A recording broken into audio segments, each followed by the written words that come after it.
আসসালামু আলাইকুম। আজকে বিশ্বে স্বাগত জানাচ্ছি আমি উমেশ রায়।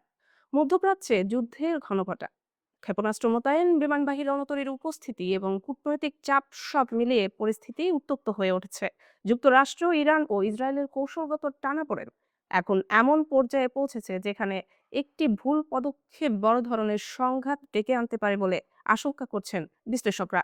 সম্প্রতি বেনিয়ামিন নেতানিয়াহুর ওয়াশিংটন সফরকে ঘিরে নতুন করে আলোচনা শুরু হয়েছে। সফরের মূল উদ্দেশ্য ছিল মার্কিন নেতৃত্বকে ইরানের উপর সর্বোচ্চ চাপ প্রয়োগে রাজি করানো। ইসরায়েলের দাবি, ইরানের পারমাণবিক কর্মসূচি কঠোরভাবে সীমিত করা এবং তাদের উন্নত ক্ষেপণাস্ত্র সক্ষমতা নিয়ন্ত্রণে আনা জরুরি। ইসরায়েলের দৃষ্টিতে এই প্রযুক্তি তাদের জাতীয় নিরাপত্তার জন্য বড় হুমকি হয়ে উঠেছে। অন্যদিকে ডোনাল্ড ট্রাম্প ইরানের প্রতি কঠোর বার্তা দিয়েছেন। তিনি জানিয়েছেন, সম্মানজনক চুক্তিতে না পৌঁছালে যুক্তরাষ্ট্র কঠোর পদক্ষেপ নিতে পারে। তবে তেহরান এই চাপের সামনে নরম হওয়ার কোনো লক্ষণ দেখাচ্ছে না। ওমানে অনুষ্ঠিত আলোচনার পর ইরানি পররাষ্ট্রমন্ত্রী আব্বাস আরাকচি স্পষ্টভাবে জানিয়ে দেয়, ক্ষেপণাস্ত্র কর্মসূচি নিয়ে কোনো আপোষের প্রশ্নই ওঠে না। পারমাণবিক ইস্যুতে কিছুটা নমনীয়তার ইঙ্গিত থাকলেও প্রতিরক্ষা সক্ষমতাকে তারা নিজেদের নিরাপত্তার মূল ভিত্তি হিসেবে দেখছে। পরিস্থিতি আরো জটিল হয়ে ওঠে যখন মার্কিন পররাষ্ট্রমন্ত্রী মার্কো রুবিও বলেন, কোনো অর্থবহ চুক্তি হলে তাতে ইরানের ক্ষেপণাস্ত্রের পাল্লা সীমিত করা এবং আঞ্চলিক প্রক্সি গোষ্ঠীগুলোর প্রতি সমর্থন বন্ধ করার বিষয় থাকতে হবে। এতে দুই পক্ষের অবস্থান আরো দূরে সরে গেছে বলে মনে করছেন কূটনৈতিক পর্যবেক্ষকেরা।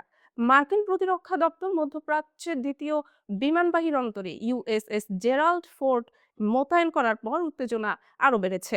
অনেক বিশ্লেষক মনে করছেন, এমন সামরিক উপস্থিতি কখনো কখনো ভুল বোঝাবুঝি তৈরি করে সংঘাতের ঝুঁকি বাড়িয়ে দিতে পারে। এই অবস্থাকে অনেকে কৌশলগত অচলাবস্থা হিসেবে দেখছেন। যুক্তরাষ্ট্র কঠোর শর্ত আরোপ করছে, আর ইরান বলছে তাদের ক্ষেপণাস্ত্র কর্মসূচি জাতীয় নিরাপত্তার সঙ্গে আঙ্গাঙ্গিকভাবে জড়িত। ইন্টারন্যাশনাল ক্রাইসিস গ্রুপের বিশ্লেষক আলী ভাইজের মতে, তেহরানের কাছে ক্ষেপণাস্ত্র কোনো আলোচনার উপাদান নয়, বরং টিকে থাকার নিরাপত্তা কাঠামোর অংশ। ইরানের শীর্ষ নেতৃত্ব একই অবস্থান পুনর্ব্যক্ত করেছে। তাদের বক্তব্য, প্রতিরক্ষা সক্ষমতার উপর কোনো চাপ গ্রহণযোগ্য নয়। অন্যদিকে নেতানিয়াহু জোর দিচ্ছেন এমন একটি চুক্তির উপর যা শুধু পারমাণবিক সীমাবদ্ধতা নয়, আঞ্চলিক প্রভাব ও ক্ষেপণাস্ত্র হুমকিকেও অন্তর্ভুক্ত করবে। এদিকে মার্কিন অভ্যন্তরীণ রাজনীতিও এই সংকটে গুরুত্বপূর্ণ ভূমিকা রাখছে। একদিকে ইসরায়েলপন্থী শক্তিগুলো ইরানের বিরুদ্ধে কঠোর অবস্থানের পক্ষে চাপ দিচ্ছে, অন্যদিকে যুদ্ধবিরোধী মহল সতর্ক করছে নতুন মধ্যপ্রাচ্য যুদ্ধ যুক্তরাষ্ট্রের জনগণের মধ্যে বিরূপ প্রতিক্রিয়া তৈরি করতে পারে। বিশ্লেষকদের মতে, বর্তমান পরিস্থিতিতে উভয় পক্ষ এমন অবস্থানে দাঁড়িয়ে আছে যেখান থেকে পিছু হটা রাজনৈতিকভাবে কঠিন। কূটনৈতিক সমাধানই একমাত্র পথ হলেও সেটি বাস্তবায়নের দরকার এমন সমঝোতা যেখানে সবাই নিজস্ব সাফল্যের দাবি করতে পারে। এখন বিশ্ব তাকিয়ে আছে জেনেভায় অনুষ্ঠিত হতে যাওয়া পরবর্তী দফার ইরান যুক্তরাষ্ট্র আলোচনার দিকে। মধ্যপ্রাচ্যের আকাশে যুদ্ধের আশঙ্কা যেমন ঘন হচ্ছে, তেমনি কূটনীতির শেষ সুযোগটিও এখনো পুরোপুরি শেষ হয়ে যায়নি। প্রশ্ন একটাই, সংঘাত কি শেষ পর্যন্ত আলোচনার টেবিলে থামবে, নাকি অঞ্চলটি নতুন এক বড় যুদ্ধের দিকে এগোচ্ছে? ইরানের পারমাণবিক কর্মসূচিকে কেন্দ্র করে যখন কূটনৈতিক উত্তেজনা চরমে, ঠিক তখনই ওমান উপকূলের কাছে আরব সাগরে অবস্থান নিয়েছে মার্কিন বিমানবাহী রণতরী ইউএসএস আব্রাহাম লিঙ্কন। স্যাটেলাইট বিশ্লেষণে দেখা গেছে, বিশাল এই যুদ্ধ জাহাজটি ইরান সীমান্ত থেকে মাত্র 700 কিলোমিটার দূরে অবস্থান করছে। রণতরীটির সঙ্গে রয়েছে 3টি গাইডেড মিসাইল ডেস্ট্রয়ার এবং হাজার হাজার নৌ সদস্য। বিশ্লেষকদের মতে এটি শুধু নিয়মিত টহল নয়, বরং একটি শক্ত বার্তা, কূটনীতিক টেবিলে চাপ বাড়াতে সমুদ্র পথের শক্তির প্রদর্শন। আলোচনার কেন্দ্রবিন্দুতে পারমাণবিক কর্মসূচি এবং অর্থনৈতিক নিষেধাজ্ঞা, কিন্তু বিশ্লেষকরা বলছেন কূটনীতি যত এগোচ্ছে ততই সমুদ্রে বাড়ছে সামরিক প্রস্তুতি, যেন আলোচনার আড়ালে লুকিয়ে আছে শক্তির খেলা। বর্তমানে মধ্যপ্রাচ্যে বিভিন্ন কৌশলগত স্থানে অন্তত ডজন খানেক মার্কিন যুদ্ধজাহাজ মোতায়েন রয়েছে বলে জানিয়েছে বিবিসি ভেরিফাই। শুধু সমুদ্র নয়, আকাশপথেও বেড়েছে তৎপরতা। জর্ডানে মোতায়েন করা হয়েছে উন্নত যুদ্ধ বিমান, আর ইউরোপ ও যুক্তরাষ্ট্র থেকে বাড়ছে জ্বালানি ও সামরিক সরঞ্জামের সরবরাহ। কিন্তু চুপ নেই তেহরানও। ইসলামী বিপ্লবী গার্ড কোর বা আইআরজিসি হরমুজ প্রণালীতে শুরু করেছে বড় আকারের নৌমহড়া। বিশ্বের তেল ও গ্যাস সরবরাহের গুরুত্বপূর্ণ এই জলপথে যে কোনো উত্তেজনা বিশ্ববাজারে বড় প্রভাব ফেলতে পারে। বিশ্লেষকদের মতে এটি সাময়িক অভিযান নয়, বরং দীর্ঘমেয়াদী প্রতিরোধ কৌশলের অংশ।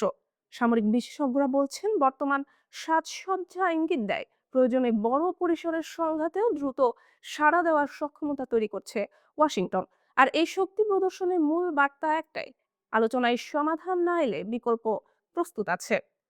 মধ্যপ্রাচ্যের আকাশ ও সাগর এখন অদৃশ্য স্নায়ু যুদ্ধের মঞ্চ। প্রশ্ন শুধু একটাই, এটি কি কেবল চাপ সৃষ্টি নাকি বড় কোনো সংঘাতের পূর্বাভাস?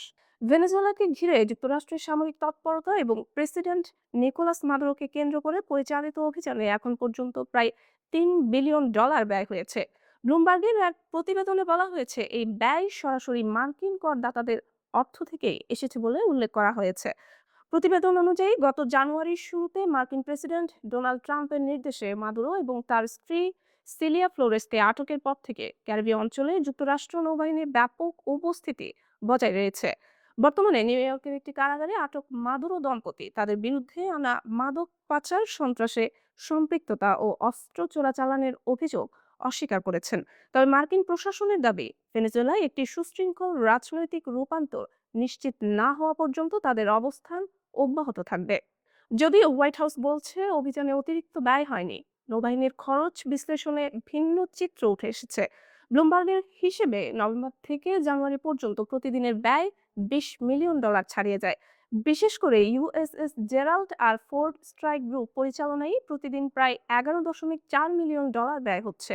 ড্রোন, যুদ্ধবিমান এবং লজিস্টিক জাহাজ সহ এই সামরিক উপস্থিতিকে বিশ্লেষকেরা ভেনেজুয়েলার বিপুল জ্বালানি সম্পদের উপর কৌশলগত প্রভাব বিস্তারের অংশ হিসেবে দেখছেন।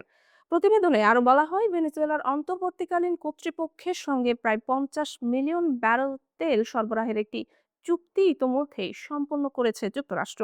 তবে ওয়াশিংটনের এই পদক্ষেপের কড়া সমালোচনা করেছেন রুশ পররাষ্ট্রমন্ত্রী সের্গেই ল্যাভরভ। তার অভিযোগ, যুক্তরাষ্ট্র বৈশ্বিক জ্বালানি সরবরাহ ও বিশ্ব অর্থনীতির উপর নিয়ন্ত্রণ বাড়ানোর কৌশল হিসেবেই এই পদক্ষেপ নিচ্ছে। আজকে বিশ্ব এখানেই শেষ করছি। আপডেট সংবাদ পেতে সাবস্ক্রাইব করুন বিডি আউটলুক।